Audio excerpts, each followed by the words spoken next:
9వ అధ్యాయము 9 నుంచి 13 వచనాలు. ఎస్, చదవండమ్మా. యేసు అక్కడి నుండి వెలుచు సుంకపు మెట్టునద్ద కూర్చుండి ఉన్న మత్తయి అనే ఒక మనిషిని చూచి నన్ను వెంబడించమని అతనితో చెప్పగా అతడు లేచి ఆయనను వెంబడించును. ఇంటిలో భోజనమునకు యేసు కూర్చుని ఉండగా ఇదిగో సుంకరులను పాపులను అనేకులు వచ్చి పరిసయ్యులు చూచి మీ బోధకుడు సుంకరులతోనూ పాపులతోనూ కలిసి ఎందుకు భోజనం చేయుచున్నాడని ఆయన శిష్యులు అడిగిరి. ఆయన ఆ మాట విని రోగులకే గాని ఆరోగ్యం గలవారికి వైద్యుడు అక్కర్లేదు కదా, అయితే నేను పాపులను పిలువచ్చుతును కానీ నీతిమంతులు పిలువరాలేదు గనుక కనికరమునే కోరుచున్నాను కానీ బలిని కోరను అను వాక్యభావం ఏమిటో మీరు వెళ్ళి నేర్చుకున్నాడని చెప్పాను. Thank you. రైట్, ఈ భాగాన్ని మనం చదివితే మనకు బాగా తెలిసిన వాక్యం అయినప్పటికీ మనము మన షెడ్యూల్లో వచ్చిన భాగాన్ని కూలంకషంగా పరిశీలించడానికి ఒకరోజు మనం ఒక వారం దీన్ని కేటాయించడం అనేది దీవెనకరం. రైట్, యేసు ప్రభు గత వారం ఎక్కడికి వచ్చాం మనము? ఏ ప్రాంతం అది? కపెర్నహూములో జరిగిన ఇన్సిడెంటే. కపెర్నహూములో మీకు చెప్పాను, అది డిస్ట్రిక్ట్ హెడ్ క్వార్టర్స్ అన్నంత కమర్షియల్ ట్యాక్స్ ఆఫీస్ ఉంటుంది, తర్వాత ఇంకా మండల ఆఫీస్ ఉంటుంది, లేకపోతే కలెక్టర్ ఆఫీస్ ఉంటుంది, ఎస్పీ ఆఫీస్ ఉంటుంది. ఇవన్నీ కూడా ముఖ్యమైన కార్యాలయాలు జిల్లాలకు సంబంధించినవన్నీ ఉండొచ్చు. సో అట్లాంటి కార్యాలయాల్లో ఇన్కమ్ ట్యాక్స్ ఆఫీస్ కనబడింది. ట్యాక్స్ ఇన్కమ్ ట్యాక్స్ ఆఫీస్, లేదా ఇన్కమ్ ట్యాక్స్ కానీ ప్రొఫెషన్ ట్యాక్స్ కానీ. ఈ ట్యాక్స్ ఆఫీస్ నుంచి ప్రభు వెళ్తున్నప్పుడు ఆన్ డ్యూటీలో ఒక ఆయన ఉన్నాడు. ఆయన పేరే మత్తయి. ఇంకొక పేరు ఏంటి ఆయనకి? మత్తయికి ఇంకో పేరు అల్ఫై కుమారుడైన లేవి అని మత్తయి పేరు కూడా లేవి. సో ఈ మత్తయి సువార్త రాసిన ఆయన ఈయనే ట్యాక్స్ కలెక్టర్. రైట్, సో ఆయన ఆన్ డ్యూటీలో ఉండగా ప్రభు ఏమన్నారట, అక్కడ సుంకపు మెట్టునొద్ద కూర్చుండి ఉన్న మత్తయిని అనుకున్నాడు. సుంకపు మెట్టు అంటే ఈ దారిలో ఒక స్టూల్ లాగా రాయిలా ఉంటుంది కాబోలు, అక్కడ వెళ్ళే వాళ్ళందరూ రా డబ్బులు అంటారేమో అనుకున్నాను. అది ఆఫీసు, ఒక పెద్ద ఆఫీసు, ఇన్కమ్ ట్యాక్స్ డిపార్ట్మెంట్ అనొచ్చు. కనుక ఈ ఇజ్రాయెల్ దేశంలో ఈ ట్యాక్స్ కలెక్షన్ అనేది చాలా ఏమనాలంటే రూడ్గా ఉంటుంది. రూడ్ అంటే ఈ ట్యాక్స్ కలెక్టర్స్ని వీళ్ళు ఏమంటారు? సుంకరులు అంటారు. సుంకరి అంటే అర్థమైంది తెలుసా అండి? సుంకరి అంటే నేను కూడాను దీని గురించి పరిశీలన చేయకముందు సుంకరి అంటే పాపియే అనుకునేవాడిని. సుంకరి అంటే ట్యాక్స్ కలెక్టర్ అని అర్థం, అంతే. సుంకరి అంటే సుంకం కలెక్ట్ చేసేవాడిని, ట్యాక్స్ కలెక్ట్ చేసేవాడిని సుంకరి అంటారు. నేను సుంకరి అనగానే పాపి అనుకునేవాడిని. కనుక దీన్ని గమనించిన తర్వాత సుంకరులు అంటే వాళ్ళు ట్యాక్స్ కలెక్టర్స్ అనమాట. వీళ్ళందరూ యూదులే. ఇది ఇక్కడ జరిగిన సన్నివేశాల్లో వీళ్ళందరూ యూదులే. రైట్, ఈ యూదులు ట్యాక్స్ కలెక్ట్ చేస్తారు. ట్యాక్స్ ఎవరికి కలెక్ట్ చేస్తారు? గవర్నమెంట్కి. గవర్నమెంట్ ఎవరిది? Roman government. సో ఈ రోమన్ గవర్నమెంట్ కింద ఈ యూదులు ఉన్నారు. వారిలో నుంచి కొంతమందిని వీళ్ళు ఉద్యోగాలు ఇచ్చి సుంకరులుగా అపాయింట్ చేసుకున్నారు, ట్యాక్స్ కలెక్టర్లుగా అపాయింట్ చేసుకున్నారు. ఈ ట్యాక్స్ కలెక్టర్లు అపాయింట్ చేసుకుంటున్నప్పుడు ఎవరు వీళ్ళు అంటే యూదుల దగ్గరికి వెళ్ళి ట్యాక్స్ కలెక్ట్ చేయాలంటే మరొకరు ఎవరిని రానివ్వరు. వాళ్ళకి మహానిష్ట, మరొకరు ఎవరిని రానివ్వరు. ఈ సమరయులు కానీ ఇంకా పైన వీళ్ళు ఎవరిని రానివ్వరు. కనుక వీళ్ళలో నుంచే కొంతమంది వ్యక్తులకు ఉద్యోగాలు ఇచ్చి వీళ్ళనే కలెక్ట్ చేయమనేవారు ట్యాక్స్. అయితే ఈ ట్యాక్స్ కలెక్టర్స్ చేసే పనులు ఏంటంటే, రోమన్ గవర్నమెంట్ ఇచ్చిన ట్యాక్స్ 100 రూపాయలు అనుకోండి, వీళ్ళు 150 రూపాయలు కలెక్ట్ చేసేవారు. అలాగా ప్రతిదీ ఎక్కువే. కనుక వాళ్ళకి ఇవ్వాల్సింది వాళ్ళకి ఇచ్చేసి మిగతాదంతా వీళ్ళు కూడబెట్టుకుని సుమారుగా ట్యాక్స్ కలెక్టర్ సుంకర్లు అందరూ బాగా డబ్బున్న వాళ్ళే, నో డౌట్ ఎట్ ఆల్, బాగా సంపాదించిన వారే. అంటే వారి జీతము వస్తుంది, అంత మాత్రం కాకుండా అంటే బల్ల కింద బల్ల పైన. సో ఇలాగా బాగా సంపాదించిన వారు. కనుక ఈ యూదుల దృష్టికి సుంకర్లు అంటే పాపులు, దుర్మార్గులేళ్ళు, మనకు ద్రోహం చేస్తున్నారు, మనవారయ్యుండి మన దగ్గర నుంచి ముక్కి పిండి వసూలు చేస్తున్నారు, అన్యాయంగా కూడా లాగేసుకుంటారు. మీకు ఒక చిన్న ఇన్ఫర్మేషన్ ఏమంటే ఈ సుంకర్ల గురించి చెప్పాల్సి వస్తే, ఒకసారి యోహాను బాప్తిస్మం ఇస్తున్నప్పుడు ఏమంటే సుంకర్లు వచ్చారు. సుంకర్లు అంటే ఈ ట్యాక్స్ కలెక్టర్స్ వచ్చి వాళ్ళు కూడా బాప్తిస్మం తీసుకున్నారు. మమ్మల్ని ఏం చేయమంటారు అన్నాడు. అన్నారు. ఎవరిని? యోహాన్ని అడిగారు. బాప్తిస్మ యోహాన్ని బాప్తిస్మ ఇచ్చిన తర్వాత తీసుకున్న తర్వాత మమ్మల్ని ఏం చేయమంటారంటే, మీరు ఎంతైతే కలెక్ట్ చేయాలో అంతే కలెక్ట్ చేయండి, ఎక్కువ కలెక్ట్ చేయొద్దు అన్నాడు.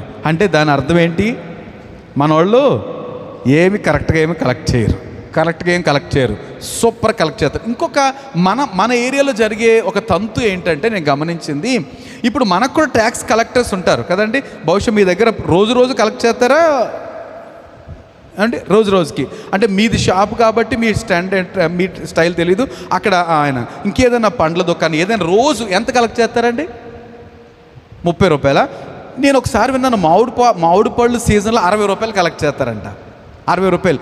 ఎవరు కలెక్ట్ చేసేదంటే ఆయన మున్సిపాలిటీలో పాడేసుకుంటాడు కదండి. మున్సిపాలిటీలో వాళ్ళు ఇక్కడ నర్సాపూర్ పాలకొల్లు ఈ ఏరియా, మరి ఇలా కొన్ని ఏరియాలు పాట పెట్టేస్తారనమాట. వాళ్ళు పాడేసుకుని ఇక ఎంత కలెక్ట్ చేసినా ఎవరు అడగరు వాళ్ళని. రైట్? అర్థమవుతుంది కదా. పాడేసుకున్న తర్వాత ఇక వీళ్ళ ఇష్టం. ఇప్పుడు మనందరి మీద పాడేసుకున్నారండి ఎవరోను, ఇగో మన భాను తేజ వీళ్ళిద్దరు ఎవరో పాడేసుకున్నారు, నేనే కలెక్ట్ చేసుకుంటాను అనేసి. వాళ్ళు ఎంతో కొంచెం ఎక్కువ ఖర్చు మీకు ఎందుకు? ఫర్ ఎగ్జాంపుల్ ఇప్పుడు పంటి ఉంది కదండి, నర్సాపూరు రేవు దాటి పంటి ఉంది. ఆ పంటి వేలం పాట వేస్తారు, పాడతారు. సో కొంతమంది వెళ్తారు బాగా డబ్బున్న బిగ్ షాట్స్, వాళ్ళు పాడేసుకున్న తర్వాత ఇక గవర్నమెంట్ ఏమీ విధించదు.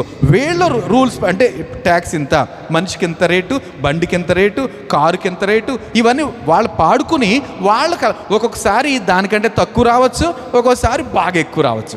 కానీ వీళ్ళ ప్లానింగ్ అంతా ఎక్కువగానే ఉంటుంది, తక్కువేం తీసి అంత గొప్ప నాయకులేం కాదు కదండి. కనుక రాజకీయ నాయకులే మనకు మేలు చేయాలనే తాపత్రయం లేని రోజుల్లో మనం ఉన్నప్పుడు పాడుకున్న వాళ్ళు ఎలాగ న్యాయం చేస్తారు? కనుక సుంకరి అంటే యూదులు ఎవ్వరికి మంచి అభిప్రాయం లేదు.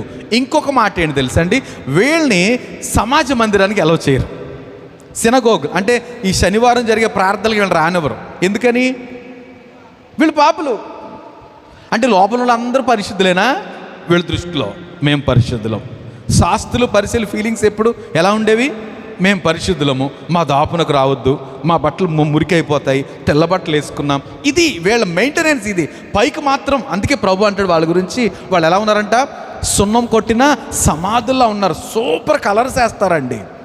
ఇంతగా తవ్వి చూస్తే లోపల ఏంటంట? కంపే కదండి. లోపల బాడీ కదా ఉండేది, ఆ శైల్యాలు. కనుక కంపే అంటాడు ప్రభు. కనుక ఇది వీళ్ళ విధానం. సో వీళ్ళని పాపులని, అన్యాయస్తులని, ద్రోహులని, మన సొత్తంతా రోమన్ గవర్నమెంట్కి ఇచ్చేస్తున్నారా మీరు పట్టుకెళ్ళిపోయి, మీరు ఇచ్చేస్తున్నారు, మీరు దోచేసుకుంటున్నారు. కనుక సమరయుల మీద ఎవ్వరి మీద మంచి అభిప్రాయము యూదులకి, శాస్త్రులకి, పరిశీలకి అస్సలు ఉండేది కాదు. వీళ్ళు తమ ప్రజలే అయినప్పటికీ వీళ్ళకి అలాంటి అభిప్రాయము ఉండేది కాదు. కనుక ఇలాంటి పరిస్థితుల్లో ఇప్పుడు వీళ్ళ మైండ్ సెట్ ఎలా ఉంటుంది? సుంకర్ల మైండ్ సెట్ ఎలా ఉంటుందంటే, ఆటోమేటిక్గా అస్తమానం నన్ను నువ్వు పాపి అన్నారనుకోండి, ఆ తర్వాత ఎక్కడికన్నా వెళ్ళి నేను అంటాను మొదలెడతాను. ఎందుకని? నా మైండ్ అంతా ఏం నింపేశారు? You are sinner. సో నేను పాపిని అంట. ఇంక వీళ్ళు కూడా నేను పాపులు, మేము పాపులు. ప్రయత్నం చేసేవారు మొదట్లో సినగోగు రావడానికి, అసలు దరిదాపుకు రానివ్వట్లేదు, లోపలికే రానిచ్చేవారు కాదు. ఇంకెందుకు? ఇంకా మాకు ఆ యోగం లేదు. ఏ యోగం? దేవుణ్ణి ఆరాధించే భాగ్యం మాకు లేదు, మా ఉద్యోగాలు. సో అలా మొదట్లో డిసిప్లిన్గా ఉంటారండి.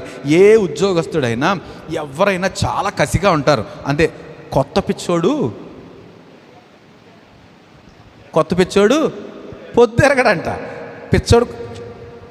కొత్త పిచ్చోడే అంటే కొత్తగా పెంచాడు. ఇంకా ఆడికి రాత్రి పడుకోవట్లేదు, పొద్దుట లేచి వెళ్ళిపోవాలి అంతే. పొద్దుటికి అర్ధరాత్రి తిరుగుతూనే ఉంటాడు. ఆ తర్వాత కాళ్ళు లాక్కొచ్చాక కాసేపు పడుకుంటాడు, నెమ్మదిగా లేస్తాడు.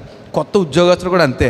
కొత్తగా చదివి ఫ్రెష్గా ఉద్యోగం వచ్చిందనుకోండి, ఎంత కసిగా చేస్తారో తెలుసండి. ఆ టీచర్ కావచ్చు, ఎవరైనా కావచ్చు, పోలీస్ ఎవరైనా.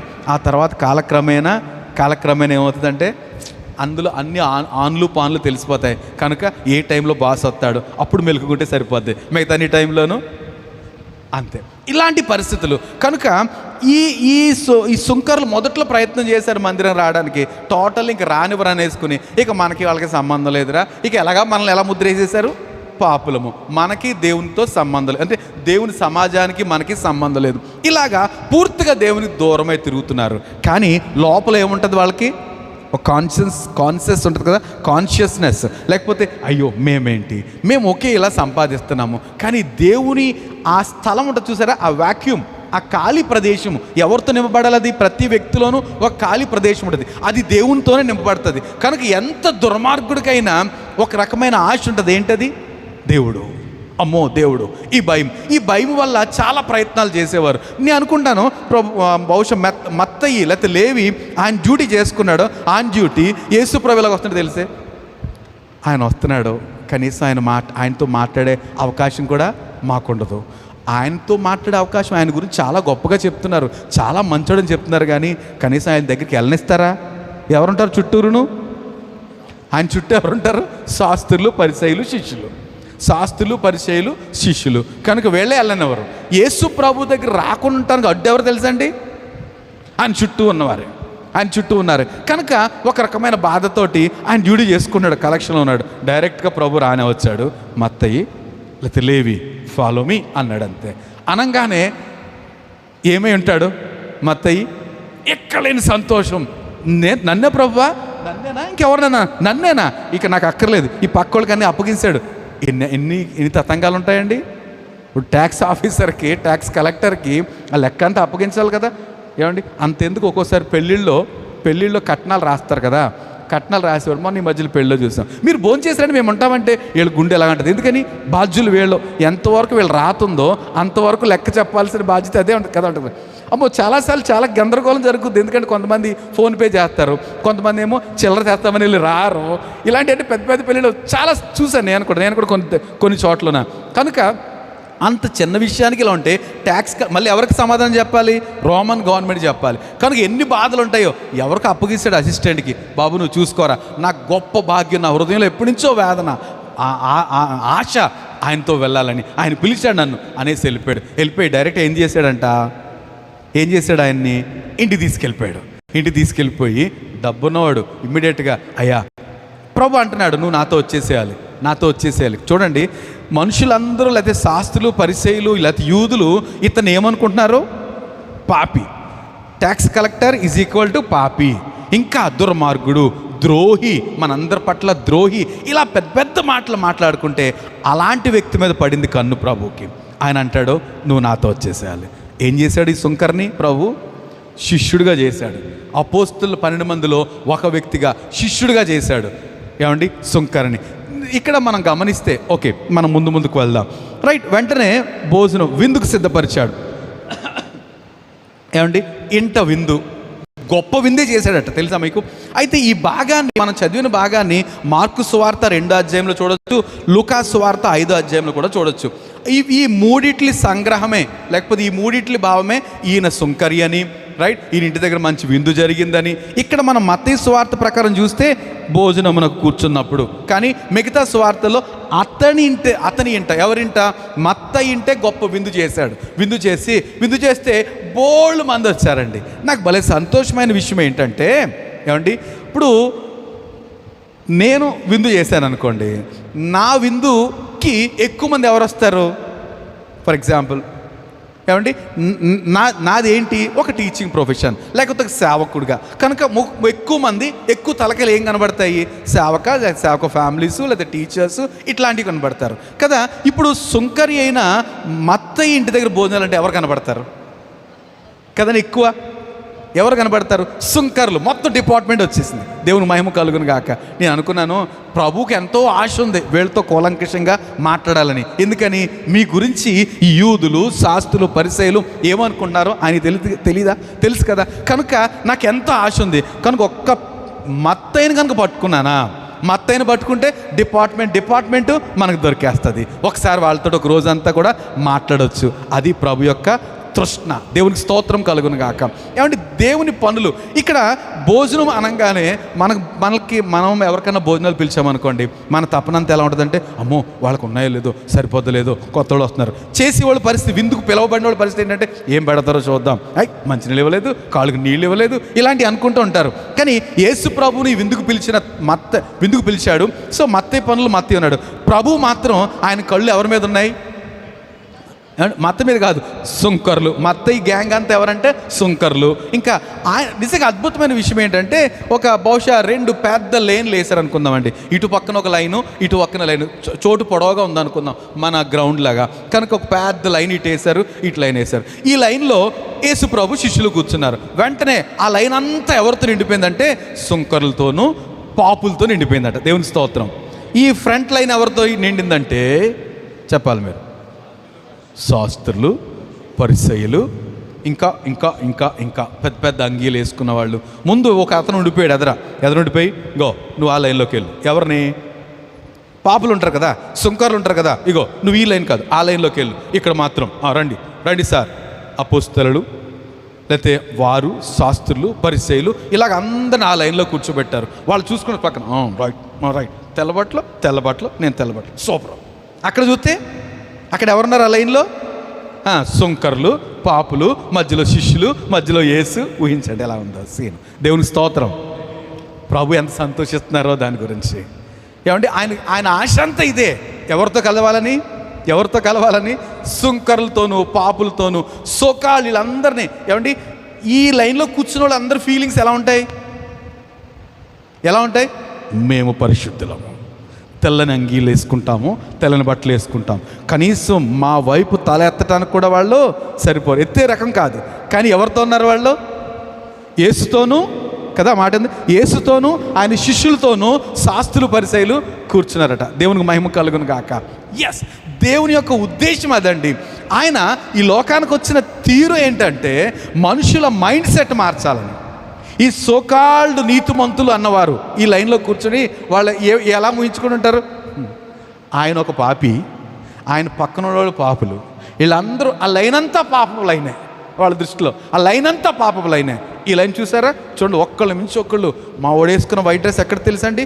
కువైట్ నుంచి, ఖత్తర్ నుంచి, దుబాయ్ నుంచి, అక్కడి నుంచి, ఇక్కడి నుంచి రప్పించారు. మెరిసిపోతున్నాయి. అలా వాళ్ళ హృదయాలు ఎలా ఉన్నాయంట? ప్రభుకేమో వాళ్ళ హృదయాలు నల్లగా మాసిపోయి, ఏమంటే స్నానం లేకుండా, బ్రష్ లేకుండా ఉంటారు చూసారా కొంతమంది.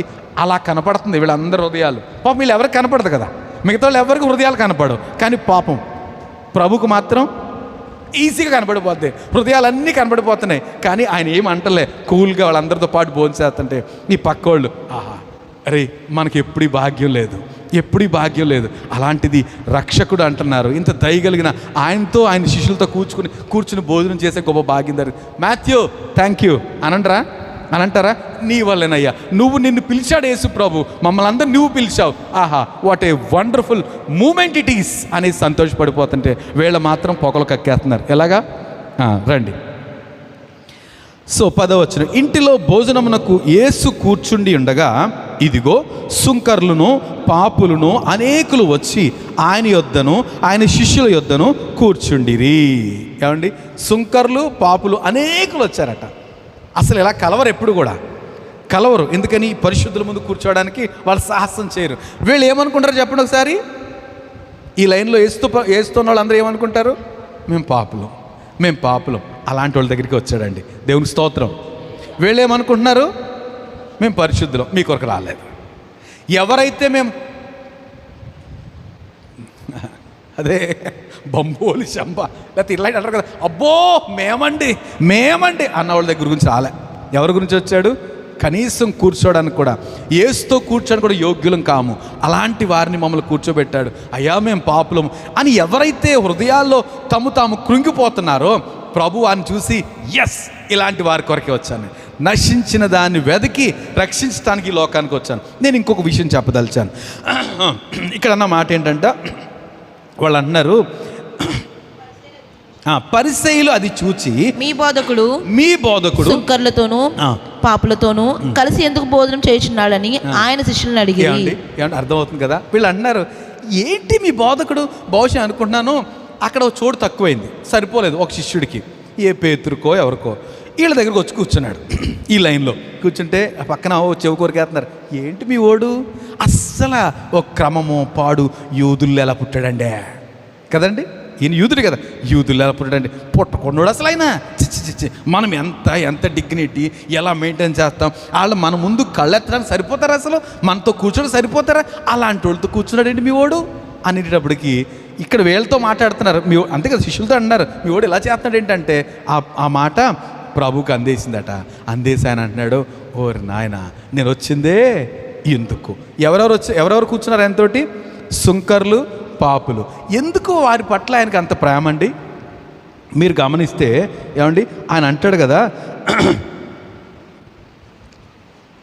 నేను ఇంకొక విషయం చెప్పదలిచాను ఏమంటే, ప్రభువు సుంకర్ల పట్ల చూపిన ఎక్స్ట్రా అటెన్షన్ గురించి మనకి యేసుతో డైరెక్ట్గా ఫేస్ చేసిన, లేకపోతే ఆ ఇద్దరేమో మత్తయి, ఇంకొక ఆయన ఎవరు? జక్కయి. ఎక్కడ? సమరయగుండగా ఎరుకో పట్టణంలో ప్రభు వెళ్తున్నప్పుడు జక్కయి, ఈయనెవరు? ఈయన కూడా ట్యాక్స్ కలెక్టరే. ఈయన ఫీలింగ్ కూడా అంతే. అంటే చూడండి, ఈయన ట్యాక్స్ కలెక్టర్ అయ్యి కనీసం యేసుప్రభుని ఒకసారి కూడా చూడలేదు. ఎందుకని? అసలు చూడనిచ్చే ప్రసక్తి లేదు. ఆయన చుట్టూ ఉన్న వాళ్ళతో నిండిపోతుంది, ఆయన చుట్టూ ఉండాలి నిండిపోద్ది. యేసుని ఈ పొట్టివాడైన జక్కయ్య చూసే అవకాశం లేదు. కనుక ఆయన ప్రయత్నాలు ఆయన చేశాడండి. దేవుని స్తోత్రం. నేను మరొకసారి ప్రభుని మహింపరుస్తున్నా. ఏమండి, మనము యేసు ప్రభుని చూడటానికి చేసే చిన్న ప్రయత్నాలు, లేకపోతే యేసు ప్రభును మహింపరచడానికి చేసే చిన్న ప్రయత్నాలు, యేసు ప్రభు సన్నిధిలో కనపడటానికి మనం చేసే చిన్న ప్రయత్నాలు, ఏమండి ఆయన రాజ్య వ్యాప్తి కొరకు చేసే చిన్న ప్రయత్నాలు, దేవుడు ఏం చేస్తాడు? వాటిని ఆశీర్వదిస్తాడండి. దేవునికి స్తోత్రం. అతడు జక్కే చిన్న ప్రయత్నం ఏంటంటే ఆయన చూడాలండి, ఒకసారి యేసుని చూడాలనుకున్నాడు. కానీ ఆయన శరీరము సహకరించట్లేదు. యేసు చూడాలనుకుంటే తన శరీరం సహకరించట్లేదు. కనుక ఏం చేశాడట? చెట్టు ఎక్కాడు. ఆ చెట్టు ఎక్కి దాన్ని కనిపెడుతుంటే ప్రభు అన్నాడు, అక్కడ రాయబడిన మాట ఏంటంటే ఆయన ఎరుకోకుండా వెళ్ళవలసి వచ్చాను. దేవునికి స్తోత్రం. ఏంటంటే అండి, ఎక్కడ? లూకా సువార్త 19:1 ఆయన సంచరించు ఎరుకో పట్టణంలో ప్రవేశించి దాని గుండా పోవచుండెను. ఇంకొక దిక్కున ఉంటుంది, ఆయన ఎరుకోకుండా వెళ్ళవలసి వచ్చాను. It was written. ఏమని? పలానా రోజున నువ్వు ఎరుకోకుండా వెళ్ళాలి కదా. యేసుప్రభు లోకానికి ఏం తీసుకొచ్చారు? ఫ్యూచర్ డైరీ తీసుకుని వచ్చారు. మన డైరీలు అయితే అయిపోయిన తర్వాత రాసుకుంటాము. యేసుప్రభు జరగబోయే డైరీని తీసుకొచ్చి ఈరోజు డైరీ ఓపెన్ చేసే ప్రొద్దుట I need to go through the ఎరుకోకుండా వెళ్ళాలి. ఎందుకని? ఆయనకు అత్యంత సన్నిహితుడు కాదు, అత్యంత రక్షణ అవసరమైన జక్కయ్యని అక్కడ కనుక్కోవాలి. కనుక జక్కయ్య కోసం ఆయన ఎరుకోకుండా వస్తే జక్కయ్య కూడా ఎంత కనెక్షన్ చూడండి. ఆయన చిన్న ప్రయత్నం చెట్టు ఎక్కగానే అక్కడే దాని క్రింద నిలబడి త్వరగా దిగు. బహుశా మేడి చెట్టు అంటే ఎంతో పెద్దదని అనుకోను, కానీ నేను ఈయన పొట్టుడు కదా, కాస్త కొంచెం చెట్టు ఎక్కినా కొంచెం కనపడుతున్నట్టుగా, ప్రభు త్వరగా దిగు, నేడు నీ ఇంట నేను ఉండవలసి ఉన్నది. ఆయన ఏం చేశాడంటండి జక్కయ్య? ఆయన హృదయాన్ని పలస దగ్గరికి వెళ్ళాము అనుకోండి, మనము ఎలా ఉంటుంది? మా ఇంట్లో ఉంటావు ప్రభు నువ్వు, నేను సుంకర్ని కదండి. వీళ్ళందరూ ఏమనుకున్నారు అక్కడ? వెళ్తాడు జక్క ఇంటికి బాబోయ్ ఆడు దుర్మార్గుడు కదండి. వాళ్ళ దృష్టిలో పాపి, భయంకరంగా వసూలు చేసేస్తాడు, దుర్మార్గంగా అన్యాయంగా లాగేసుకున్నాడు, నా టీవీ పట్టుకెళ్ళిపోయాడు, ఇలాంటి ఎన్ని మాటలు చెప్తున్నారు. కానీ ప్రభు దృష్టి అంతా ఎలా ఉందంట? అతని పరిస్థితి ఏంటి? పాపిని ప్రభుని చూసే అవకాశం నాకు లేదు అంటే ప్రభు అంటాడు, నేడు నేనింట ఉండవలసి ఉంది. ఎప్పుడైతే ఇంటికి తీసుకెళ్ళాడో తన జీవితం మారిపోయింది. ఏమండి, మీరు గమనిస్తే మత్తయిని పిలిచాడు దేవుడు నమ్మిన బంటుగా. ఏమండి, ఏమి ఎదురు చెప్పలేదండి, అదే కాకుండా సమరయుడు అయినా ఇంకెవరైనా పిలిచాడు అనుకోండి, నువ్వు వస్తావా, నన్ను వెంబడిస్తావంటే, మాకేం తక్కువ అనుకుంటున్నావా, మాకేం తెలియదు నేను వెంబడించాలి, ఇలాంటి కబుర్లు చెప్పేవారు. కనుక ప్రభు ఎవరిని సెలెక్ట్ చేసుకున్నాడు?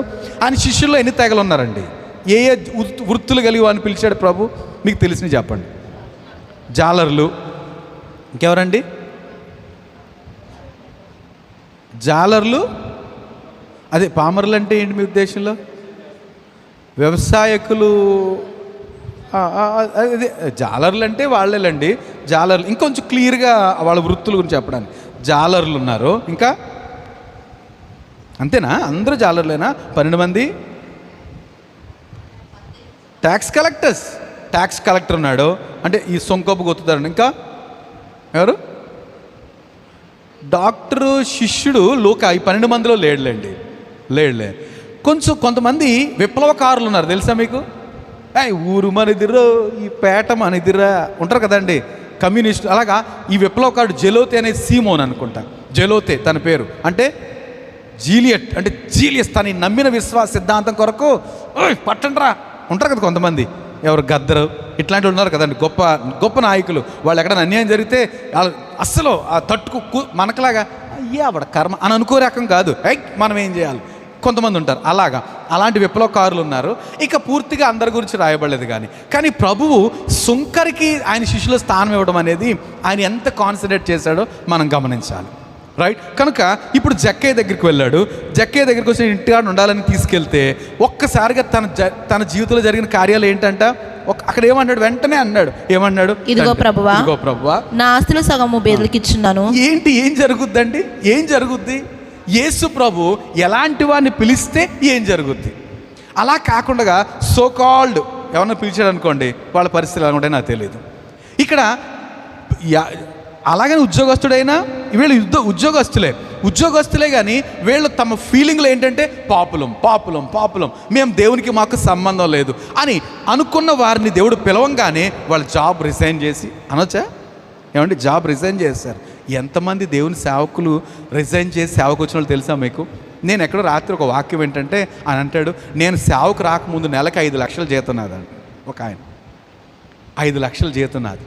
అది నేనేమీ ఏదో ప్రతిఫలం ఆశించి రాలేదు ఇక్కడికి, ప్రభు పరిచర్య కొరకు ఒత్తిడి మేరకు వచ్చాను ప్రభు సువార్తను ప్రకటించడానికి. అంటే దేవుని సేవకులు అంటే ఎవరిని దేవుడు వాడుకుంటున్నాడు అంటే వాళ్ళు చాలా బాధ్యత కలిగిన వాళ్ళే. అఫ్కోర్స్ వేరు యోహాను యాకోబులు వీళ్ళెవరు, వాళ్ళకి కంపెనీ ఉంది, ఏది ఫిషింగ్ లేకపోతే హార్బర్ లేకపోతే అలాంటిది. అందుకని యేసుప్రభు పిలిచినప్పుడు వారిని తండ్రిని జీతగాళ్ళ దగ్గర ఉంచేసి వచ్చేసారు. జీతగాళ్ళకి అంటే వీళ్ళ కింద పనిచేసే వాళ్ళు ఉన్నారు కనుక అదొక ఫిషింగ్ వాళ్ళ ఒక పెద్ద ఆర్గనైజేషన్ అనమాట. అలాంటి బాధ్యత కలిగిన వాడిని పిలిచాడు. సామాన్యుడైన ఆంద్రేని పిలిచాడు, పేతురుని పిలిచాడు. కనుక ఆయన సెలక్షన్ అద్భుతం. ఓకే, దాన్ని ఎప్పుడైనా మనం సావధానంగా పూర్తి కాన్సన్ట్రేట్తో చదువుదాం, మరొకసారి ధ్యానం చేద్దాం, రైట్. ఇప్పుడు ఈ సుంకర్ల విషయంలో ఎప్పుడైతే ఈ మత్తయి టోటలీ సరెండర్ అయిపోయాడు, జక్కయ్య ఏమో ఆయనే ఆశపడ్డాడు. ఇంకా దేవుడు ఎప్పుడైతే ప్రభు యేసు ఇంటికి వెళ్ళాడో తను అంటున్నాడో, నా ఆస్తిలో సగభాగం బీదలకు ఇచ్చున్నాను. యేసు ప్రభు కనుక ఒక హృదయంలోనికి ఒక ఇంట్లోనికి రక్షణ వస్తే ఏం జరుగుద్దంట, బీదలు కనపడతారు. ఏమండి, ఎంతో గ్రాంధికంగా కీర్తన ధ్యానం చేసిన హనీని బట్టి నేను ప్రభుని స్తుతిస్తూ చాలా అంటే ఈ బిడ్డలు ఏమనుకుంటారంటే ఏదో ప్రయాసపడాలని వారమంతా చదువుతారు, రైట్. నేను సింపుల్ విషయాన్ని మిస్ అయిపోతున్నారని నేను టచ్ చేస్తున్నాను అంతే, మిమ్మల్ని విమర్శించడం కాదుగా. మిస్ అయిపోయిన ఒక విషయాన్ని ఆల్రెడీ నేను మార్నింగ్ డివోషన్లో జ్ఞాపకం చేసుకున్నా. ఏమండి, ఇక్కడ ఈ జక్కయ్య చేసిన పని ఏంటంటే నా ఆస్తిలో సగభాగము ఎవరికి ఇస్తున్నా, బేదలకు ఇస్తున్నాను. చూద్దామా, ఈయన 41వ కీర్తనలో మొదటి 3 చరణాలు మనం గమనిస్తే ఏమన్నాడంట, బేదలను కటాక్షించువాడు ధన్యుడు, యెహోవాని. ఎవరైతే బేదలను కటాక్షిస్తారో, బేదలు అంటే నాట్ ఓన్లీ ఫిజికల్గా శారీరక అవసరత ఉన్నవారు కాదు, ఆత్మీయ అవసరత కలిగిన వారు కూడా. యేసు ప్రభు దృష్టిలో బేదలు ఎవరంటే వీళ్ళు గొప్పోళ్ళే. జక్కయ్య గొప్పోడు, మత్తయి గొప్పోడు, యోహాను యాకోబులు గొప్పోళ్ళు. ఏమండి, వాళ్ళేం పేదోళ్ళు కాదు, కానీ వాళ్ళకి ఏ అవసరత ఉంది, ఆత్మీయంగా దీనులు వాళ్ళు. కనుక ఆత్మీయంగా సామాజిక పరంగా కూడా మమ్మల్ని మందిరాల్లో రానివ్వరు కనుక మేము పాపులము అలా ప్రింట్ అయిపోయిన వాడిని ఆయన కనికరించాడు. సో ఇలాగా శారీరకంగా బలహీనమైన వారిని ఆదరించటము, ఆత్మీయంగా మానసికంగా బలహీనమైన వారిని ఆదరించటము, ఇది బేదలు. సో ఇక్కడ రాయబడిన మాట, బేదలను కటాక్షించువాడు ధన్యుడు. ఎవరైతే బేదలను కటాక్షిస్తారో వాళ్ళకి ఎన్ని వాగ్దానాలు మనం చదువుదాం. ఆపత్కాలంలో యెహోవాని తప్పిస్తారు. అంటే ఇలా బేదలను కటాక్షించే లక్షణం కలిగిన వ్యక్తికి ఆపత్కాలం వచ్చింది అనుకోండి, దేవుడు ఏం చేస్తాడంట, తప్పిస్తాడు. దేవునికి స్తోత్రం. ఏమండి, ఎప్పుడు కూడా మనకు ఎవరైనా బేదలో ఆర్థికంగా కానీ మానసికంగా కానీ ఆత్మీయ కనపడుతున్నప్పుడు మనం ఏం చేయాలంట, వాళ్ళని ఆదరించాలి, వారిని బలపరచాలి. ఒక నిజంగా ఆర్థికంగా చేతనైన చిన్న సహాయం చేయడానికి ప్రయత్నం చేద్దాం. ఏం జరుగుద్దండి అలా చేస్తే, మనకి ఆపదకాలం రావచ్చు, అందరికీ వస్తాయి కదండి. మనుషులంగా భూమి మీద అందరికీ ఏదో టైంలో టెన్షన్ రావచ్చు, కానీ వాక్యం చెప్తుంది అలాంటి టెన్షన్లో దేవుడు ఏం చేస్తాడట, ఆదుకుంటాడు, తప్పిస్తాడు. దేవునికి స్తోత్రం. మొదటి ప్రామిస్, మనమే కనుక బేదలను కటాక్షిస్తే, బేదలైన మాట కొంచెం విస్తృతంగా ఆలోచిద్దాం. దేవుని పిల్లలంగా ఓన్లీ శారీరకమైన అవసరతలే కాదు, ఆర్థికమైన అవసరతలే కాదు, లేకపోతే మానసిక ఆత్మీక ఎవరైనా మనకంటే తక్కువ స్థితిలో ఉన్నప్పుడు వారు బేదలు, వారిని కటాక్షిస్తే మనకు కష్టం వచ్చిందా దేవుడు మనల్ని ఆదుకుంటాడు. రెండు, కాపాడి బ్రతికించు. ఏంటంట దేవుడు ఏం చేస్తాడంటే వారిని కాపాడి బ్రతికిస్తాడు. అంటే చచ్చిపోయే పరిస్థితులు వచ్చినప్పుడు దేవుడు ఏం చేస్తాడట, అరే ఇతడు బేదలను కనికరించేవాడు కనుక ఇతడు బ్రతకాలి, ఇతను బ్రతకాలి, సో కాపాడి బ్రతికిస్తాడు. ఇంకా భూమి మీద వాడు ధన్యుడు అవుతాడట. ఏం జరుగుద్దంట, భూమి మీద ధన్యత కలుగుద్దంట అండి. భూమి మీద ధన్యులని ఎవరినంటాం ఏమండి? బాగా డబ్బున్న వాళ్ళని, ఆరోగ్యం ఉన్న వాళ్ళని కదా, ఆరోగ్యంగా ఉండి మానసికంగా నెమ్మది సంతోషం ఉన్న వాళ్ళని ధన్యులు అంటాం.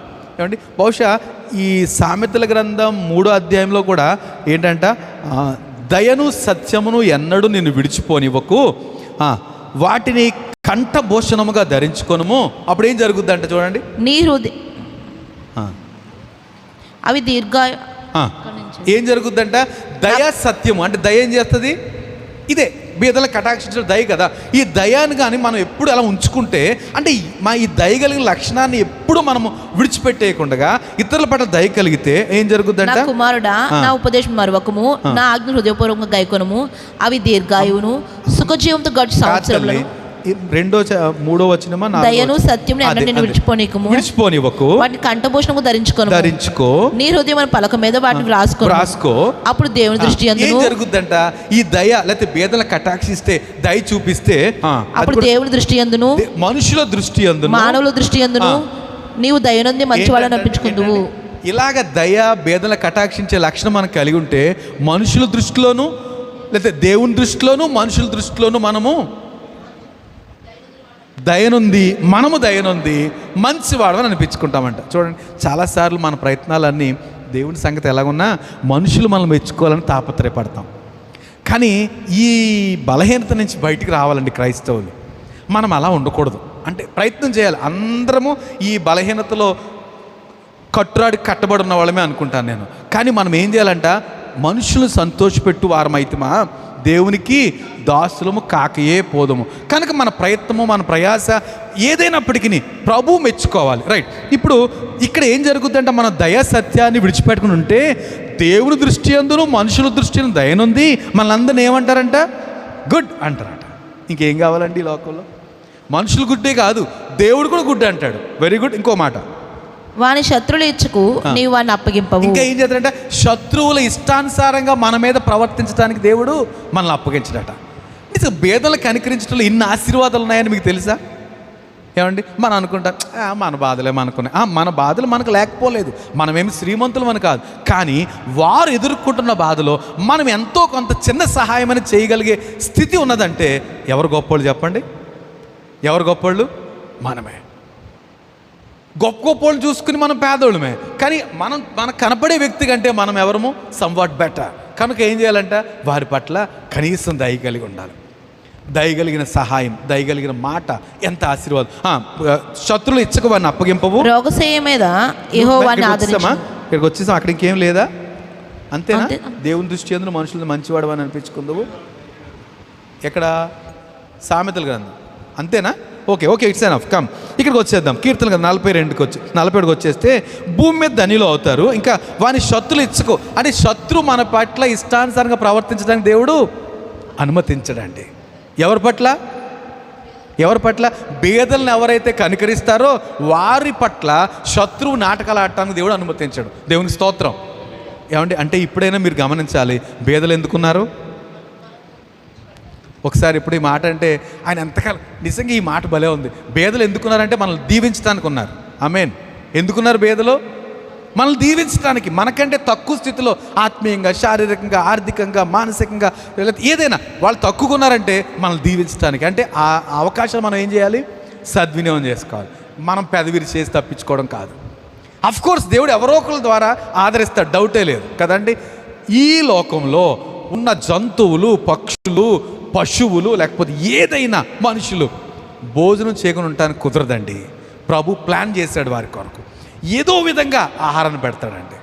ఏదో విధంగా వారికి, అంతే కదా, ఎవరిని విడిచిపెట్టేస్తాడు? ఎవరిని విడిచిపెట్టలేదు. శాపగ్రస్తులైన, ఒకవేళ దేవుని శాపానికి గురైన వ్యక్తులు ఆకలితో ఉంటారేమో కానీ మిగతా వాళ్ళందరికీ దేవుడు ఆహారం పెట్టడం ఆయన చిత్తమైంది. కనుక మనం పెదవిరిచామనుకోండి, మరొకళ్ళు ఎవరో దయ చూపెడతారు వాళ్ళ పట్ల, కానీ ఎవరు లాస్ అవుతున్నాం? మనం లాస్ అవుతున్నాం. కనుక పెదవిరవడానికి ప్రయత్నం చేయొద్దు, సాధ్యమైనంత వరకు మేలు చేయడానికి ప్రయత్నం చేద్దాం, దయ చూపించడానికి ప్రయత్నం చేద్దాం. ఇంకో మాట ఉంది, రోగశయ్య మీద యెహోవాను ఆదరిస్తాడు. ఒకవేళ మనకు రోగం కలిగింది అనుకోండి, రోగం పట్టేసి మంచం పట్టేస్తున్నాం అనుకోండి, దేవుడు ఏం చేస్తాడంట? వాళ్ళకి లెక్కలో అయ్యో వీళ్ళు బీదల పట్ల కనికరించారు కదా, వారిని ఆదరించాలి. దేవునికి స్తోత్రం. కనుక మనకు ఎలా ఉండాలంటే, బీదలు కనబడితే, అందుకే క్రైస్తవులు మరింత శ్రద్ధ చూపెడతారు. దేవునికి స్తోత్రం. ఏమండి, ప్రపంచంలో ఒకవేళ బ్రిటిష్ వాళ్ళు మనల్ని పరిపాలించారు అంటే వాళ్ళు మనకు నేర్పింది కూడా ఏంటంట, వాళ్ళు స్కూల్స్ పెట్టారంటారు కదండి, హాస్పిటల్స్ పెట్టారు. ఎందుకు అంటే మనం బేదలమని, మనకు ఆరోగ్యం కొరకు డాక్టర్స్, ఇవన్నీ కూడా. అంటే నేను ఎందుకంటే క్రిస్టియానిటీలో ఉన్న గొప్ప విషయం ఏంటంటే బేదల్ని కనికరిస్తారు. అనాథ ఆశ్రమాలు కదండి, ఎన్ని హాస్టల్స్.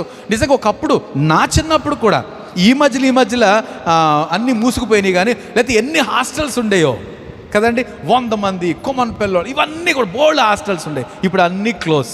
కారణం ఏంటంటే అంత తృష్ణ కలిగిన వ్యక్తులు ఉన్నారు, కానీ అధికారులు వాళ్ళని అనుమతించట్లేదు. రైట్. కానీ అయినా క్రైస్తవుడు ఏం చేస్తాడు? మౌనంగా ఉండడే, తన పరిధిలో పరిచయం చేసుకుంటూనే ఉంటాడు. ఏమంటే అందరికీ కనపడాల్సిన అవసరం లేదు. ఇంతకుముందు హాస్టల్ అంటే పెద్ద బోర్డు ఉండేది, అనాథ పిల్లల అంటే ఎవరైనా వెళ్ళి జాయిన్ చేయొచ్చు. ఇప్పుడు అలా కాదు, అలాగ అవకాశం లేదు అసలు. దేశవ్యాప్తంగా ఎక్కడ అవకాశం లేదు, కానీ వాళ్ళు చేసే పనులు చేస్తూనే ఉంటారు. ఎందుకని?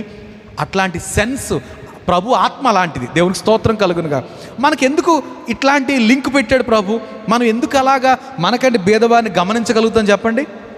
ఆయన ఆత్మ అలాంటిది కనుక, ఆయన ఆత్మ మనలో ఉంది కనుక దీనుల పట్ల అలాంటి మనసు మనం కలిగి ఉంటాం. దేవునికి స్తోత్రం. రైట్. రోగశయ్య మీద యెహోవాను ఆదరిస్తాడు. ఇంకా రోగము కలుగగా నీవే వానిని స్వస్థపరుస్తావు. ఒకవేళ రోగం కలిగితే ఏం చేస్తాడంటే ప్రభు? స్వస్థపరుస్తాడు, డౌట్ లేదు. ఇప్పుడు కీర్తనకాండ మనం ఈ భాగాన్ని బేస్ చేసుకుని అంటే ఆహా ఎన్ని ఆశీర్వాదాలు పొందాడో. శత్రువు అంట నా మీద అతిశయించకుండా ఉండడం చూడగా, ఏంటంటే శత్రువు తన మీద అతిశయిస్తాడేమో అని భయపడ్డాడు ఈయన, కానీ శత్రువు అతిశయించకుండా మేలే జరిగిందంట. నా పాయింట్ అర్థమవుతుందా? ఈ కీర్తనలో మరొక మాట, శత్రువు, నేను చదువుతాను చూడండి, 11వ వచనం, నా శత్రువు నా మీద ఉల్లసింపకుండుట చూడగా, అంటే ఉల్లసించట్లేదు. శత్రువు మనల్ని చూసి ఏం చేస్తాడంట, అచ్చికచ్చిగా బాగా అయింది అనుకున్నాడు, కానీ మేలు జరిగింది. అయ్యో ఇప్పుడు చచ్చిపోతాడు అనుకున్నామే, మళ్ళీ కింగ్ సూపర్గా తయారైపోయాడు. కొంతమంది గురించి అనుకుంటారు చూసారా, ఇంకా రోగం వచ్చేసింది అయిపోతుంది అనుకుంటారు, కానీ శత్రువులు ఎక్కువ అనుకుంటారు. కానీ ఆయన లేచి లేకపోతే ఆమె లేచి తిరుగుతుంది అనుకోండి, అయ్యా ఇంకా అయిపోయింది అనుకున్నాం, మళ్ళీ ఎనర్జీ వంటని అన్నాడు. అయ్యా శత్రువు నా గురించి ఉల్లసింపకుండా చూడగా నేను నీకు ఇష్టమని నాకు అర్థమైంది. దేవుడు ఎందుకు దావీదు అంటే దేవునికి ఇష్టం? ఆయన లక్షణాలు ఏంటి ఇక్కడ ఈ కీర్తనలో? బేదలంటే ఎంత ఇష్టమో తనకి, తన పరిధిలో సహాయం చేయకుండా ఉండలేదట బేదలకి. కనుక ఆయన కష్టం వచ్చినప్పుడు దేవుడు విడిచిపెట్టలేదు, శత్రువు ఇచ్చకు అప్పగించలేదు. కనుక దావీదు దేవుణ్ణి మహింపరుస్తున్నాడు. సో ఇక్కడ జక్కయ్య యేసుప్రభు రాగానే, ఆయన ఇంట్లోకి రాగానే తన మనసు ఎంతో కఠినుడు కదండి. అందరూ ఏమన్నారు, ఈడక్కడ పాపి అయిన మనిషి ఇలాంటి వాడి దగ్గరికి వెళ్ళాడంటే, పాపి అయిన మనిషే, నిజంగా దుర్మార్గుడే. ఎవరు? జక్కయ్య. కానీ ప్రభు ఎప్పుడైతే ఇంట్లోకి వచ్చాడో ఏం జరిగిందంట? ఎక్కడ లేని ప్రేమ పొంకొచ్చేసింది. సిగ్గుపడిపోతున్నాడు, అయ్యో ప్రభువా ఎంత మూర్ఖంగా వసూలు చేశాను, కాబట్టి ఇదిగో ముందు సగం తీసేస్తున్నాడు. చూడండి ఎంత ఆయన విధానం. సగం బేదలకు తీసాడు ఫస్ట్. ఒకవేళ ₹1,00,00,000 అనుకోండి, బేదలకు 50 లక్షలు తీసేశాడు. ఇక 50 లక్షలు ఉంది. ఇప్పుడేమన్నాడు, ఎవరి దగ్గరైనా అన్యాయంగా తీసుకున్నానా వారికి ఎంత ఇస్తాడట? 4 రెట్లు. ఎంత మిగులుద్దండి? మోస్ట్లీ వీళ్ళ దగ్గర ఉన్న ఆస్తులన్నీ అన్యాయంగా తీసుకున్నాయే కనుక దానికి ఎంత పెనాల్టీ ఎంత వేస్తున్నాడట? 4 రెట్లు వేసి ఇస్తున్నాను. ధర్మశాస్త్రం అంతే, 1:4 కదా. ఒక గొర్రెని తీసుకుంటే ఎన్ని గొర్రెలు ఇవ్వాలంట? దావీదు అంటాడు 4 గొర్రెలు ఇవ్వాలి. కనుక నేను తీసేసుకున్నాను, 4 వంతులు ఇస్తాను. ఏమీ మిగలలే. కానీ ఏం మిగిలింది జక్కయ్యకు? ఏసే మిగిలాడు. రక్షణ మిగిలింది. ఎంత సంతోషమో. రైట్. కనుక ప్రభు మనసు ఇక్కడ మనం గమనిస్తే కనుక యేసు అంటున్నాడు కదా, నేను వచ్చింది. ఇప్పుడు రండి పాయింట్కి వచ్చేద్దాం. మనం 12వ వచనం. ఎవరితో? శిష్యులతో ఈ యూదులు లేదా శాస్త్రులు పరిశీలన మాట విని రోగులకే గాని ఆరోగ్యం గల వారికి వైద్యుడు అక్కర్లేదు. దేవునికి స్తోత్రం. వైద్యుడు ఎవరికి కావాలండి? మనం ఎందుకు అస్తమానం హాస్పిటల్కి వెళ్ళలేదు? అనారోగ్యం లేదు కాబట్టి కదండి. అనారోగ్యం లేదు కాబట్టి మనం హాస్పిటల్కి వెళ్ళలేదు. అనారోగ్యం ఉంటే వెళ్తాం కదండి. అనారోగ్యం ఉంటే వెళ్తాం. అనారోగ్యం లేకపోతే ఎందుకు వెళ్తాం? ప్రభు అంటున్నాడు రోగులకే వైద్యుడు అయ్యా. వైద్యుడు ఎవరికి కావాలి? డాక్టర్ ఎవరికి కావాలి? రోగులకు కావాలి. మంచుకున్న వాళ్ళకి ఎందుకు అక్కర్లేదు. సో ఇప్పుడు ఎవరు మంచోళ్ళు? అందరూ అందులో ఫ్రంట్ లైన్. యేసు ప్రభు ముందున్న వాళ్ళందరూ ఫ్రంట్ లైన్ అనమాట. కనుక మీకేం అక్కర్లేదు, మీరు ఆరోగ్యం ఉన్నవాళ్ళు. వీళ్ళందరూ ఎవరు? నాతో ఉన్నవాళ్ళు ఎవరు? రోగులు. వీళ్ళకే వైద్యుడు కావాలి. డాక్టర్ వీళ్ళకే కావాలి. దేవునికి స్తోత్రం. సో రోగుల కొరకే వైద్యుడు, ఆరోగ్యం గలవానికి అక్కర్లేదంటూ ఇంకా కొనసాగించాడు ఆయన. ఏమంటాడు? అయితే నేను పాపులను పిలవచ్చు తిని గాని, పాపులను పిలవచ్చు తిని గాని నీతిమంతులను పిలువ రాలేదు. దేవునికి స్తోత్రం. సో నేను వచ్చింది ఎవరి కోసమంట? పాపుల్నే పిలవచ్చాను, నీతిమంతుని పిలవరాలేదు. పాపుల్నే పిలవచ్చి కదండి. ఒక దుర్మార్గుడు వచ్చి పరమ కిరాతకుడు, అక్కడ మచ్చలు ఇక్కడ మచ్చలు, రండ్రా పాపులు ఎవరున్నారంటే ఎలా ఉంటుంది అది కదా? జోగి రాసుకున్నాడు. కానీ ఈయన ఎవరంట? పరమ పవిత్రుడు, నీతిమంతుడు, నిర్దోషి, నిష్కల్మషుడు. హెబ్రీ పత్రికలు ఎన్ని అద్భుతమైన మాటలు ఉంటాయో. నిష్కల్మషుడు, నీతిమంతుడు. ఈయన వచ్చి అంటాడు కదా, నేను పాపులను పిలవచ్చాను. పాపులే నా దగ్గరకు వస్తే సరిపోదు, మరి ఎవ్వరు రాకపోయినా పర్లేదు. మీకు గుర్తుందా ఏమండి? సీమోను, పరిసయ్యుడైన సీమోను ఓసారి యేసు ప్రభుని భోజనాన్ని పిలిచాడు కదండి. మా ఇంటికి భోజనం రండి ప్రభు అన్నాడు. సో పిలవంగానే ఈయన ఫీలింగు, నేను పరిసయ్యుడిని అంటే పరిసయ్యుడే గొప్ప, యేసు ప్రభు ఎక్కువ? పరిసయ్యుని దృష్టిలో పరిసయ్యుడే గ్రేట్. కనుక నేను పిలిచాను కదండి. నేను పిలిచాను. ఆయన వచ్చాడా? కూర్చుంటే చూడండి ఒకసారి అన్నాడు. కానీ ఎదురెళ్ళే కదండి. ఏం చేశాడు? ఎదురెళ్ళలేదు, కొంచెం నీళ్ళు ఇవ్వలేదు, ఒక హగ్ ఇవ్వలేదు, నూనె పోయలేదు, ఏమి పోయలేదు. కానీ ప్రభువుకి అరేంజ్మెంట్స్ వేరే దిక్కున జరుగుతున్నాయి. నేను అనుకుంటాను, నేను ఎప్పుడు సంతోషపడేది ఏంటంటే అక్కడ గొప్ప విందే చేశాడు సీమోను.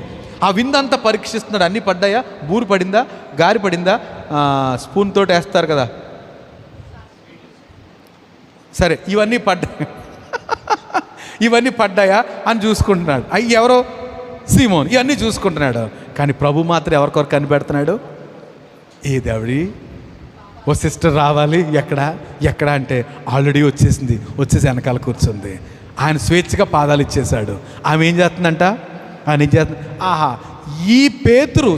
ఈ సీమోను ఏమైతే చేయలేదో ఆయన కాళ్ళు కడిగింది, ఆయనకు ముద్దు పెట్టింది, ఆ కాళ్ళుకు అత్తరు పూసింది. ఏమండి? ముద్దు పెడుతూనే ఉంది. ఏదైతే ఈ ఇన్వైట్ చేసిన ఆయన పిలిచాడు కానీ ఎక్కడో తినిపోతాడు అన్నట్టుగా ఈయన మైండ్ సెట్. ఎందుకంటే ఈయన గొప్పోడు, యేసు ప్రభు చిన్నాడు. కానీ అక్కడ మరియ దృష్టిలో ఈయన గొప్పోడు, ఆమె చిన్నది, నేను పాపిని, కాళ్ళు పట్టుకుంది. ప్రభుకి ఎక్కడ సంతోషం? సీమోను బట్టి సంతోషమా? మరియను బట్టి పాపపు స్త్రీని బట్టి సంతోషం అంటే అబ్సల్యూట్లీ ఆ పాపపు స్త్రీ. ఆమె కొరకే కనిపెడతాను. ఎందుకని? నేను పాపుల్నే పిలవచ్చాను.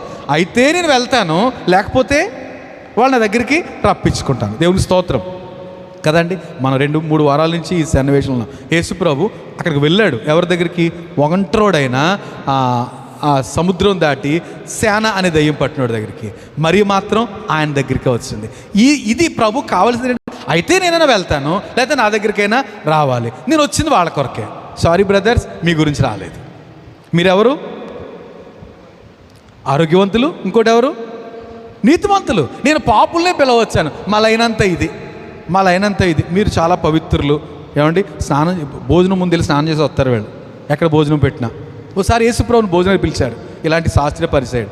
ఆయన భోజనం రాగానే బాత్రూమ్ ఏది, టవలేది అడుగుతారు అనుకున్నారు. ఆయన ఏమో జస్ట్ కూర్చుని చేయగడుక్కుని భోంచేస్తారు. అదేంటి మీ బోధకుడు స్నానం చేయకుండా భోంచేస్తాడేంటి? స్నానం చేయకుండా భోంచేస్తారు.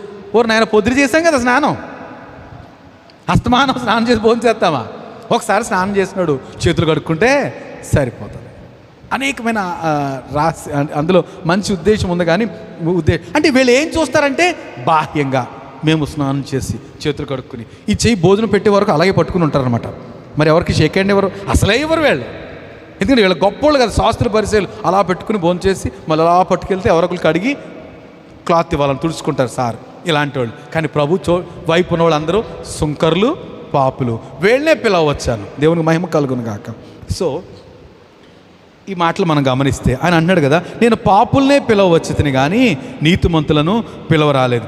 యేసు ప్రభు యొక్క ట్రెండ్, లేకపోతే లోకంలో ఆయన ట్రెండ్ ఫాలో అవటానికి రాలేదు కదండి. మళ్ళీ సినిమా డైలాగ్ ఉంటుంది, ట్రెండ్ సెట్ చేయడానికి వచ్చాడు. ఏం ట్రెండ్ అది? ఏ ట్రెండ్ అది? పాపాత్ములు, సుంకర్లు, సోకాళ్ళు, వీళ్ళు పాపి అని అంటారు చూసారా, అలాంటి వాళ్ళు అందరూ నాకు కావాలి, మరి ఎవ్వరు అక్కర్లేదు. దేవుని స్తోత్రం, నేను అలాంటి వాడినే, దేవుని స్తోత్రం. మీలో అలాంటి వాళ్ళు ఉంటే స్తోత్రం చెప్పండి. అందరూ చెప్పలేదు, మంచిది, మీరు శాస్త్రులు పరిచయాలు, వెరీ గుడ్. సో నేను మాత్రం సుంకరి, ఆ లెక్కలో ఉన్నవాడిని. ప్రభు నన్ను కనికరించి రక్షించాడు. ఇంకొక సుంకర్ గురించి కూడా మీకు జ్ఞాపకం చేయాలి కదండి. జక్కైని సుంకర్ రక్షించాడు. ప్రభు ఆయన ప్రార్థనలో లూకా సువార్త 18వ అధ్యాయం ఉంటుంది కదా, ఇద్దరు మనుషులు ప్రార్థన చేయడానికి దేవాలయానికి వెళ్ళారట. అందులో ఒకడెవరు? పరిసయుడు, ఇంకొకడు సుంకరి. అబ్బా, ఆ ప్రార్థనలోనే అర్థమైపోద్ది ఆయన అంత పరిశుద్ధుడు. నాకేం తప్పు కనపడలేదండి. ఎవరి దగ్గర? పరిసయుని దగ్గర. చదవండి 18వ అధ్యాయము కింద భాగం చదువుతాలి. 9 నుంచి లూకా సువార్త 18వ అధ్యాయం 9వ వచనం నుంచి. తామే నీతిమంతులమని తాము నమ్ముకొని ఇతరులు తృణీకరించి కొందరితో ఆయన ఏంటంట ఇక్కడ ప్రభు ఏ రకమంటే వీళ్ళు తామే నీతిమంతులు, మిగతా వాళ్ళందరూ పాపులు, వాళ్ళని ఏం చేస్తారంట? తృణీకరిస్తారట. ఇది ఏ మాత్రము ప్రభు స్టైల్ కాదు. అక్కడే కుదరలేదు వీళ్ళందరికీ. అసలు ఎలా ఉంటుందంటే ప్రభుత్వ పరిచర్య అంటే ప్రతిసారి వాళ్ళకి ఈయనకి గొడవే. ఎందుకని ఈయన మైండ్ సెట్ అంతా పాపుల కొరకు, దీనుల కొరకు, బలహీనుల కొరకు, రోగుల కొరకు. ఎక్కడైనా రోగగ్రస్తం కనిపించాడా? ఆయన హృదయం ద్రవించిపోయేది. 18 ఏళ్ళ నుంచి నడువు వంగిపోయిన స్త్రీ మందిరంలో ఉందట. ఈ బ్రదర్ సోకాళ్ళు వైట్ కాలర్, వైట్ డ్రెస్ వాళ్ళు వస్తున్నారు, 18 సంవత్సరాల నుంచి వెళ్ళిపోతున్నారు. ఆవిడ విషయంలో ఏం పట్టించుకోలేదు. కానీ ఆ రోజు ఆయన వచ్చాడు. ఏం చేశాడు? అయ్యా, 18 సంవత్సరాల నుంచి నడువంగిపోయిన ఈ అబ్రహాము కుమార్తెను అంటాడు. అబ్రహాము కుమార్తెను నేను స్వస్థపరచొద్దా? మీ గొర్రె కానీ గాడిద కానీ విశ్రాంతి అని పడిపోతే తీరా, మరి ఈ అబ్రహాం కుమార్తె ఎందుకు విడిచిపెట్టేశారయ్యా అంటాడు. ఆయన మైండ్ అర్థమవుతుందండి. మనం కూడా అలాంటి మైండ్లో ఉండడం అనేది దైవ చిత్తం. మన కళ్ళు కొంచెం పైకి లేపి అలా పెట్టి అలా, అది మనకు తగదు. ఎందుకని ఆయన స్పిరిట్ మనలో ఉంటే కదా. ఓ పాట పాడారు కదా, if the spirit of the lord is in my soul కదండి. దేవుని ఆత్మ మన హృదయంలో ఉంటే ఎలా ఉంటుంది? మనకి డిఫరెంట్గా ఉంటుంది. ఎందుకంటే ఆయన ఆత్మ కనుక ఆయనకి లాగా ఆలోచిస్తాం. కానీ చాలాసార్లు ఏం జరుగుతుంది? మన ఆత్మ, దేవుని ఆత్మ రోజు ఫైటింగే లోపల. కానీ దేవుని ఆత్మకు ఫైటింగ్ రాదు. దేవుని ఆత్మకు ఫైటింగ్ రాదు. ఒకటే ఫైటింగ్ ఎప్పుడు? తీర్పు దినాన్ని అంతే. ఇప్పుడు ఏం ఫైట్ చేయడు. నువ్వు ఒక్కరు కొట్టావు అనుకో, సారీ మనం పెంచుకున్న జంతువుల్లాగే. నేను అర్థం చేసుకోవాలి. ప్రభు ఆత్మను తక్కువ చేయటం కాదు, అంటే అంత మృదు స్వభావి.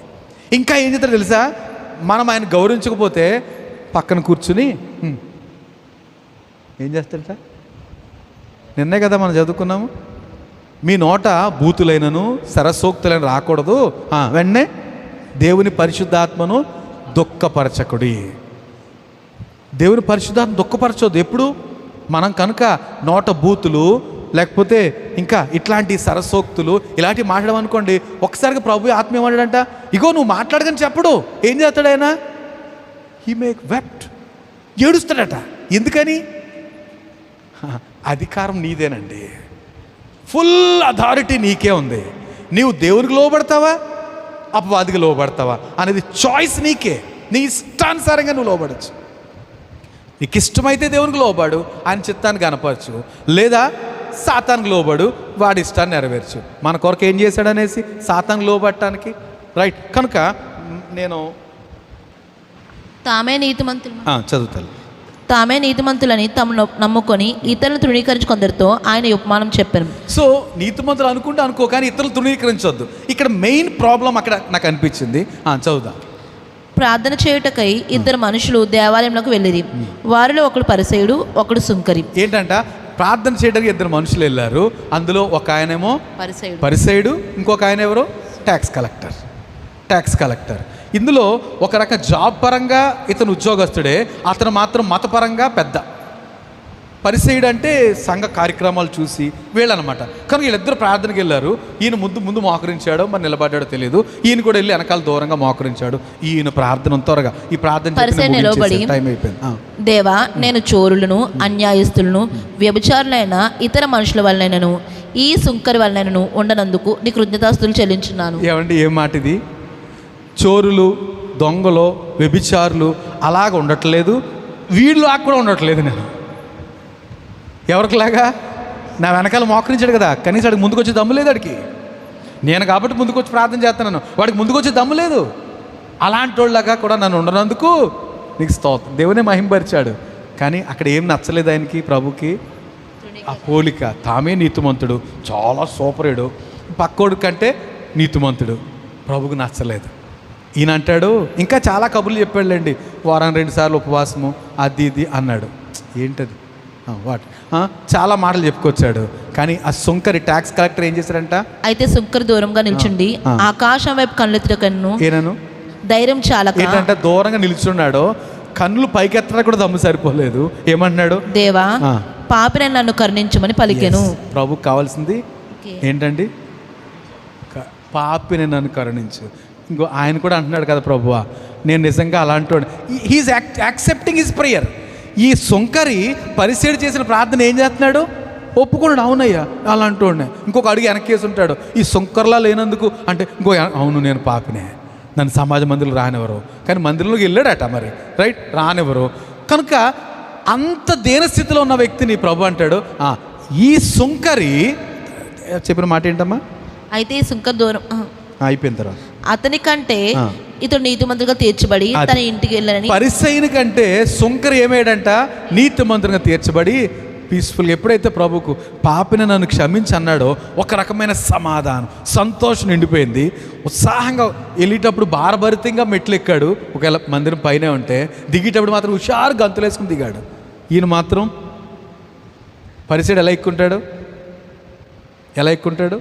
అంటే బోల్డ్ ఉంటుంది కదా, అంగీలు ఇలా ఎక్కుంటాడు. దిగేటప్పుడు కూడా అంత స్పీడ్గా దిగితే చులకన అయిపోతాం మనం. అంతే హుందాగా, హృదయంలో మాత్రం ఏం మార్పు ఉండదు. ఏదో సెల్ఫ్ సాటిస్ఫాక్షన్ ఉంటుంది కానీ సంతోషం ఉండదు.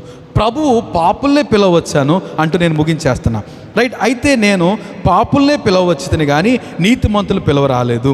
కనుక ఈ విషయాన్ని మనం గమనించాలి. ప్రభు మైండ్ సెట్ అంతా దీనులు, పాపులు, బలహీనులు, అనారోగ్యంతో ఉన్నవారు, వారినే దృష్టిస్తాకు వచ్చాడు, వారినే రక్షణకు వచ్చాను. ఇంకొక మాట ఏంటంటే, కనుక కనికరమే కోరుచున్నాను కానీ కోరను. రైట్, ఈ మాట మనం గమనిస్తే సో ప్రభు ఏం కోరుతాడంట, కనికరాన్నే కోరుతున్నాడు, బలి అక్కర్లేదు. మనకి కనికరము చూపించడం కష్టమా, బలి ఇవ్వడం కష్టమా? నేను అంటాను, ఇప్పుడు సౌలు ఉన్నాడు అనుకోండి, సౌలు ఉన్నాడు ఎక్కడ, పాత నిబంధనలో సౌలు. ప్రభు అంటాడు, నువ్వేం చేయొద్దు, వాళ్ళందరూ నాశనం చేసి వచ్చేసాయంటే కొన్ని తీసుకొచ్చి సమూయేలు అడిగితే ఏమన్నాడు, ఇదిగో నీ దేవునికి బలి ఇవ్వడానికే తీసుకొచ్చాను. స్టాప్ ఇట్, ఎవడకు కావాలి నీ బలులు? అది బలు అర్పించడం కంటే మాట వినడం శ్రేష్టం కదా. చాలాసార్లు మనం ఏం చేస్తామంటే బలులు, కానుకలు, కానీ మాట మాత్రం వినం. కానీ ప్రభుకి కష్టం కలిగేది ఎక్కడంటే, ఎవడకు కావాలి ఇవన్నీ? 1000 కొండల మీద పశువులన్నీ నావే కదా అంటాడు. కనుక ఆయన బహుమానాలు చూడండి, మనము దేవుని మాటకు విధేయత చూపెడుతున్నామా, అదే ప్రభుకు కావాలి. కానీ ఏమండి ఏం తెచ్చాం కదండి, ఏం తెచ్చారు అనేసి చూసేది మనుషులు. కానీ ప్రభు చూసేది ఏంటంటే, ఎలా వచ్చారు? హోల్ హార్టెడ్గా వచ్చారా ఏమండి, సంతోషంగా వచ్చారా ఏమండి, వాళ్ళ హృదయాలు నా మాట వినడానికి సిద్ధంగా వచ్చారా? లేకపోతే ఒక్కోసారి వస్తాం మనం, ఏం చెప్పినా వినము అని వస్తాం, కూర్చుంటాం. అలాంటప్పుడు ఎంత కష్టం, అసలు ఎందుకు రావాలనిపిస్తుంది కదండి. కొన్నిసార్లు చెప్పని మనకి ఇష్టమైన తీసుకునేది లేదు, దాని గురించి ఎందుకు ఫీల్ అయిపోతావు అని ఒకళ్ళు ఫ్రెండ్స్ అనుకున్నారనుకోండి, అలాంటప్పుడు కూడా రావడం అవసరం. కానీ వాక్యం ఏం చెప్తుందంటే, నువ్వేమి ఇవ్వక్కర్లేదు, దహన బలి అక్కర్లేదు, కోడుల్ని ఇవ్వక్కర్లేదు, పశువుల్ని ఇవ్వక్కర్లేదు, మాట వింటే సరిపోద్ది, లేకపోతే సోది చెప్పడాను పాపంతో సమానం. ఇలాంటివన్నీ కూడా చాలా కోపపడతాడు ప్రభు. కనుక ఆయన కోరేది ఏంటంటే నేను కనికరమునే కోరుతున్నాను కానీ బలిని కోరను. అయితే ఆయన అంటాడు, మరి వాళ్ళ మీద కోపం వచ్చి ఈ వాక్య భావం ఏమిటో మీరు వెళ్ళి నేర్చుకోండి బ్రదర్స్.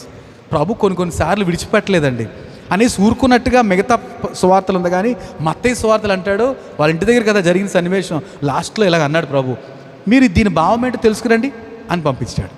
అంటే వాళ్ళు వెళ్ళి ఏం చేయాలి? హోషేయ గ్రంథం 6వ అధ్యాయము 6వ వచనం తెరవాలి. చూడండి ఒకసారి, ముగించేద్దాం. నేను బలిని కోరను గాని కనికరమునే కోరుచున్నాను, దహన బలుల కంటే. ఈ మాట ప్రభు చెప్పాడు ఏంటంట, ఎప్పుడో హోషేయ ద్వారా ప్రకటించబడిన మాట, నేను కనికరమునే కోరుతున్నాను బలిని కోరను. దహన బలుల కంటే దేవుని గురించిన జ్ఞానం నాకు ఇష్టమైనది. ఏంటంట, మనం ఇచ్చే దహన బలు అక్కర్లేదండి, కానీ ఏం కావాలంటే దేవునికి ఆయన జ్ఞానాన్ని సంపాదించుకోవాలట కదండి. ఎవరైనా అతిశయించు వాడు దేని బట్టి అతిశయించాలట? దేవుని గురించి ఇంక లోతుగా తెలుసుకున్నట్టు బట్టే అతిశయించాలి. అలాంటి వాడిని బట్టి నేను సంతోషిస్తాను అంటున్నాడు ప్రభు. కనుక ఈరోజు మనం ఆయన మైండ్ సెట్ లేకపోతే ప్రభు యొక్క మనసును మనం గ్రహించాము. ఇక్కడ ఆయన శిష్యుల్లో సుంకరులు కూడా చేర్చబడ్డారు. ఇంకా మనం ధ్యానం చేసాం కూలంకషంగా మత్తయి సువార్త 1వ అధ్యాయం కొన్ని వచనాల్లో ఎవరుంటారు చెప్పండి? అక్కడ ఒక 5గురు స్త్రీలు ఉంటారు కదండి. 5గురు స్త్రీలు, వాళ్ళ పేర్లు చెప్తారా? తామారు, ఎవరివిడ? యోధా కోడలు అంటే అసలు సమాజంలో భర్త చనిపోయిన స్త్రీ. ఆమె ప్రభు యొక్క జీనియాలజీ, ఆ చరిత్రలో ప్రభు యొక్క లెక్కల్లో, లేకపోతే ఇంకేమంటారు, ప్రభు యొక్క వంశంలో చేర్చబడింది తామారు. ఇంకా రాహాబను వేశ్య, ఆమె వేశ్య, ఇక్కడ ఎరుకో పట్టణం మీద ఉన్న వేశ్య. ఆమె ఇశ్రాయేల్లో చేర్చబడి యేసు ప్రభు జీనియాలజీలో తన చోటు సంపాదించుకుంది. ఇంకా 3 రూతు, భర్త చనిపోయి మోయాబు దేశంలో విడిచిపెట్టబడింది, కానీ అత్తతో వచ్చేసి నీ జనమే నా జనము, నీ దేవుడే నా దేవుడు, నువ్వెక్కడ పాతిపెట్టబడితే నేను అక్కడ అని వచ్చేసిన ఆవిడ్ని యేసుప్రభు రక్తం, యేసుప్రభు యొక్క వంశంలో చేర్చబడింది. ఇంకా మరి సో మనం చూస్తే ఆయన స్టైల్ మనం గమనిస్తే లోకమంతా ఎందుకు పనికిరారు అనుకున్న వాళ్ళని ప్రభు ఏం చేస్తున్నాడు? సెలెక్ట్ చేసుకుని అర్హమైన పనిముట్టుగా దేవుడు చేస్తున్నాడు. కనుక నేను సుంకరులను పాపులనే పిలవచ్చుని కానీ నీతిమంతులను పిలవరాలేదు, రోగుల కొరకే వైద్యుడు కానీ ఆరోగ్యవంతులకు అక్కర్లేదు. కనుక ఆయన ఏం కోరటం లేదు? సాక్రిఫైసెస్, బలిని కోరటం లేదు. ఏం కోరుతున్నాడు? కనికరాన్ని కోరుతున్నాడు. కనుక మనం దేంతో ఉండాలి? కనికరంతో నింపబడి ఉందాం. దేవుడి మాటలు దీవించును గాక. ఆమెన్. ప్రార్థన చేద్దామా? Thank you.